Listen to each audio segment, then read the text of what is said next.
All right, Maddie, welcome back to the Ask Maddie Show. We have a lot of great topics today. Casper, HBAR, Zcash, our favorite assets. And today is July 4th. Happy birthday, America. Maddie, how you doing? I'm doing great. Beautiful weather out there. Looking forward to getting to an event after this. But back to being with our regular scheduled programming. We have Ask Maddie Show every Wednesday, and then on Mondays we also do After Hours. So we're back on track with both of those, and I'm excited to see what you guys want to talk about today and answer your questions. Team, stick around to the end as we have a lot of value today. We're going to be going to the charts, discussing real-world assets and our favorite cryptos. Before we get into that, though, become a crypto charge member. Click the pinned link in the comment section down below. That'll take you to our website, and you can sign up using code YouTube. Check out our platform, 30 days free, and let us know what you think. We're going to get into the content right now, Maddie. Are you ready? Let's do it. BB Benjamin 5 says, would it be bad if I went all in on HBAR prices right now? Those are my favorite kinds of questions because they're just such crazy blanket questions. I don't know anything about you. I don't know anything about your existing portfolio. I don't know what your income schedule looks like. So there's a lot of moving pieces that we really have to consider before we can say, yeah, you should maybe consider going all in on this, or maybe you should DCA this out. Now, if we're talking about just price, just structure, are we mitigating as much risk as possible, right? Those are questions we can ask ourselves regardless of knowing these other factors that I just discussed. But again, nothing we ever discuss here is financial advice. Everyone's financial appetite, risk appetite, overall financial circumstances can be very different. So that's why we can never give anybody true one-on-one advice. I never would suggest anyone do that unless you are a licensed professional to do such. But let's take a look here at the HBAR chart. We'll do just a little bit of a price study here. The HBAR chart is something we brought on stream many times for you guys. It is one of those charts that, in my opinion, looks very healthy because it's done a rebalancing move. There's some charts that I have bones to pick, Matic being one of them, where you just kind of get this big set of impulses. You do get a corrective move in the bear market, but it's not a rebalance chart. So first of all, HBAR is a rebalance chart. So you guys are going to see what I'm talking about here with the rebalancing. I'm just going to mark up a few support and resistance levels. If you guys want to know how to do this like a pro, I've got a million tutorials in our library on this kind of stuff, and we cover this kind of stuff every day. So if you guys want to be marking your stuff up like I mark my stuff up wicked fast, that is the best way to go about it. So we look at where price is currently. We're going to mark up one more little pivot zone in here. Boom, right in here. All right. So first of all, you had this big launch, right? You have all this consolidation here, 2019, 2020. You get this nasty sell-off in 2019. This is kind of the Casper-esque, unfortunate timing, then recovers a little bit and, sets lows. But you finally get these sets of impulses. So you fill this entire wick here, you get the double top, and then you break back down.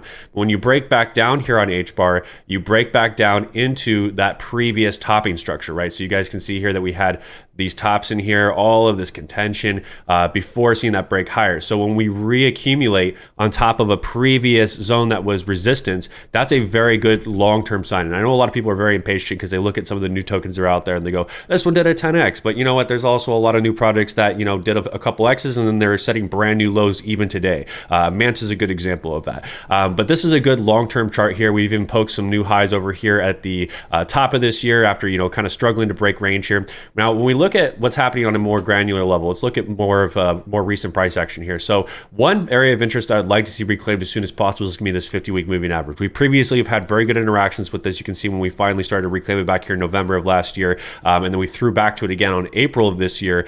We had a very nice reaction here on HBAR. Now, some of this last impulse candle was based on, let's call it less than true news, and of course the market jumped on that. Nonetheless, we cleared out a very big imbalance, and we saw a pretty big knockback in here. So your big question, though, is now a good time to go all in on HBAR?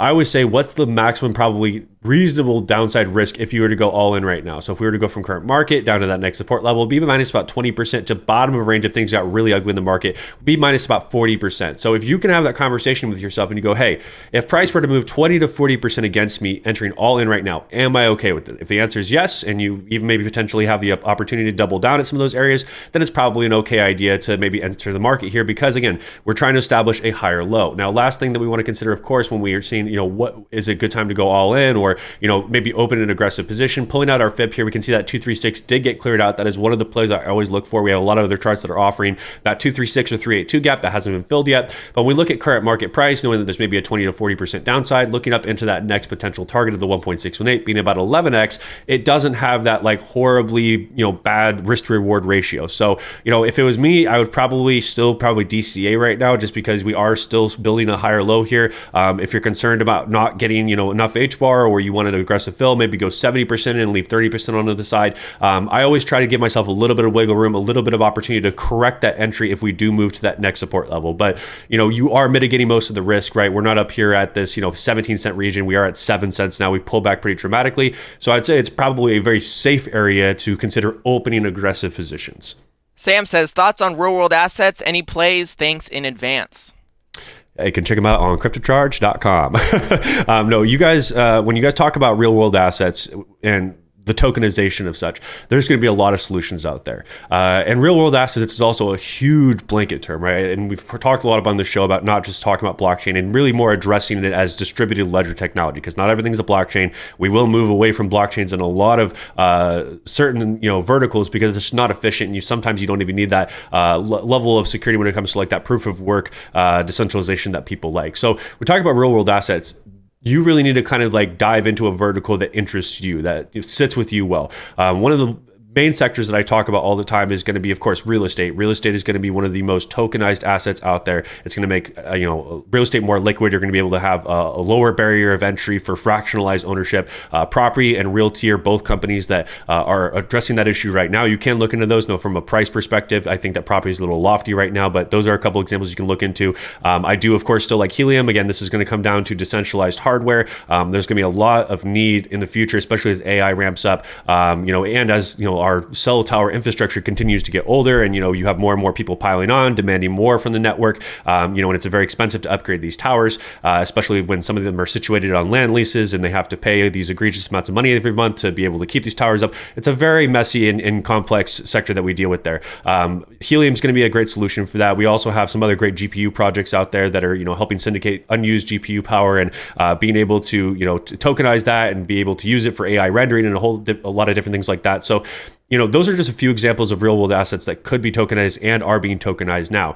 So it really comes down to your interest, and then, sifting through and identifying a few technical opportunities that line up with those fundamental ideologies. So, very, very bullish on real world assets being tokenized. I know that a lot of the big money managers like JP Morgan is huge on RWAs, but we really just haven't seen a lot of like meaningful, tangible progress, especially like in the real estate sector, because of where we are from a regulatory standpoint. So am I long-term bullish on RWA becoming tokenized? Absolutely. Do I think that we need regulation to really become the catalyst where we can have 2-4 years of like intense growth in the RWA space? Absolutely. Bob says, I have Zcash, but I'm losing hope. So many coins perform pretty well last a few months. Come on, Bob. But Zcash is going down. Thoughts? I got to have a couple beers before you start shit posting on TikTok. I think that, again, when we look at what price has done, people get very discouraged very, very easily.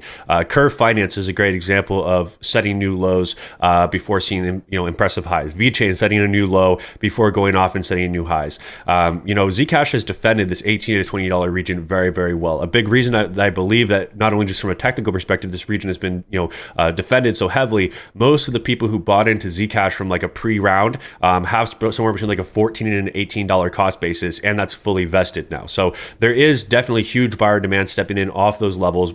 And even in the last several months, tested the Zcash low 5 times and seen really, really strong resilience on there. So again, feel free to chase the shiny new thing. It's not my wallet. It's not my investment portfolio. You guys can do whatever feels good to you. I'm a person who does a lot of research. I'm a person who develops a plan and then continues to execute on that plan. There can be plenty of times where, you guys get very impatient. And, again, we've talked about the amount of time we've been in consolidation here. We also talked about the shift in Bitcoin down. Is most of the altcoin market hasn't done shit over the last several months. Yes, you're going to have a handful of outliers, but the chances of you capitalizing on each and every one of those outliers and then successfully exiting each and every one of those outliers is incredibly low. So again, if you're like, hey, privacy doesn't hold this near and dear to my heart, I don't care about this vertical, price action is too depressing, pair those things together, it's not for me. That's okay. You guys don't have to be invested in everything that we talk about here on the show.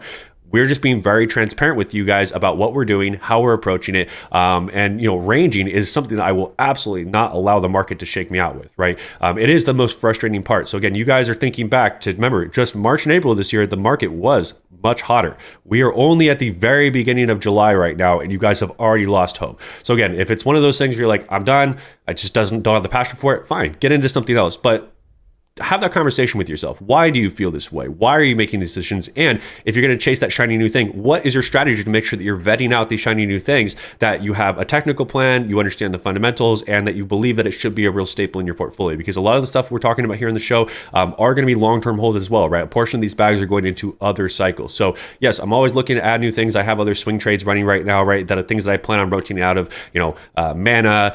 There's, a handful of other trades we have in the Discord there that we're in right now. But, I try to capitalize on both, where I'm looking for those technical setups, but I'm not going to deviate from my long-term plans just because we've had depressing sideways action. That's really how most of the market looks. You look at total 3 right now, that tells a story about everything you need to know about the altcoin market. Once we see a bigger shift in dominance, we see Bitcoin recover over the 64K mark, we're probably going to see, just more favorable price action. But I'm not going to say, hey, this has been unfavorable, so we better shift into the next thing. If there was huge, fundamental cracks that we needed to be worried about, yeah, then maybe we need to look towards other things. But nothing's changed fundamentally. Zcash is still doing exactly what it was created to do many, many years ago. Crom says, I check in to see if there's legit news on Casper. Don't care about these silly charts and so-called patterns.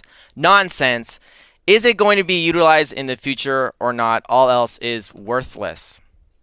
All right. Well, sorry to hear that you are not a believer in technical analysis. You should probably tell that to some of the goats out there that manage multi-billion-dollar portfolios, and they certainly don't strictly invest based on how good they feel about the investment, right? I would hope that Katie Stockton actually does look at her charts before making a recommendation. And I know that she holds a lot of her indicators and a lot of her patterns near and dear to her heart. So, when you guys look at technical analysis, a lot of times people bash it because they don't understand it, or they feel like it's a parlor trick, or it's like dealing tarot cards or something like that. But when you study markets that are not crypto markets, and you look back in the stock markets, you look back on the oil markets, you look back on other markets that have had multiple decades to maturate, and you understand that especially a lot of this fib-based theory does translate over multiple cycles. Even it's hard to look away from those things. So you can go ahead and be a naysayer. There is a reason that these patterns work, and a lot of it has to do with the way that market makers organize their order books and prioritize certain orders in their order books, and also kind of create these liquidity pockets, which is what we talk about mostly on the show.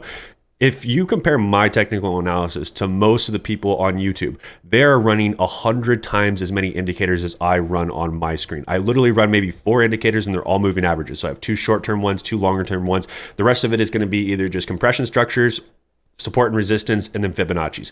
I keep it wicked simple. And I've been through all the other indicators that are out there. I've been through a lot of programs like we talked about previously. I've spent probably over 10 G's on different programs to learn all kinds of different stuff. And some of it is just kind of whatever. It's not very helpful.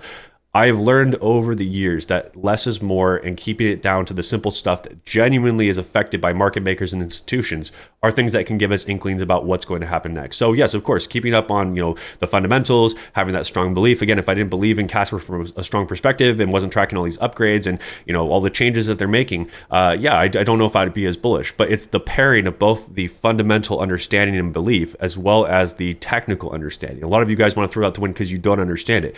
Just because you don't understand it doesn't make it less credible, right? There's lots of things in science and law and other professions that you don't understand. It doesn't make it any less real. So before you guys come out here and you get worried about what I'm doing on these charts, maybe understand it a little bit, study it a bit, and then come back and tell me it's BS. Top G says, what's your near coin price prediction this bull run? I don't know if you even get technical analysis with a name like Top G, bro. Let's go ahead and pull up the near chart, though, and do a quick little analysis. So again, guys, when we look at these charts, there is a reason that, first of all, we see rejections like we see here. So again, look at this big rejection here. Big rejection came from where this previous support level came in, previous resistance here. There's a reason that charts react at certain levels and why we all have our eyes on certain levels here. So near, strong rejection after clearing out that 382, also that 236. This is a big move that we talk about with exactly what we're looking for with our mana setup right now, our swing trade setup. It's just much further back in accumulation. There's so many charts that have cleared these out, and then we're seeing a little bit of knockbacks here. So again, when you guys are trying to figure out how do I figure out price targets, so when I have a cycle high and a cycle low, so I've got, for example, the December high from 21, I've got this little double bottom in here from 2023, and then we get this nice pop in here. We can use, first of all, any of these retracement levels as potential targets, because again, I don't know what your guys' plans are. I don't know what how much money you're putting into this. I don't know what, if you're trying to play some rotational plays. But you can use any of these targets in here, these retracement levels as targets. But when we look at new all-time highs, I generally look at the 1.618 here as that big unload, right? I don't want to be left holding the bag. That's where I want to start doing heavy de-risking. That's where I want to start taking some of that principal, putting that back in my pocket so that I can reduce some of the exposure as the market gets hot in here. So that'd be right around $34. Of course, we can always look at bigger targets in there. That'd be upwards of maybe 54 to 87. Near is not something that I hold at all right now, but this is really how we go about most of our target making for those longer term holds or for items that we believe are going to make new all-time highs. Maddie, just looking at this near chart, I wonder sometimes what gets people infatuated about charts like this. And maybe it's just because they don't look at charts like this. But why do you think people can look at a chart like near right now and say, "Oh, I want to buy this asset"?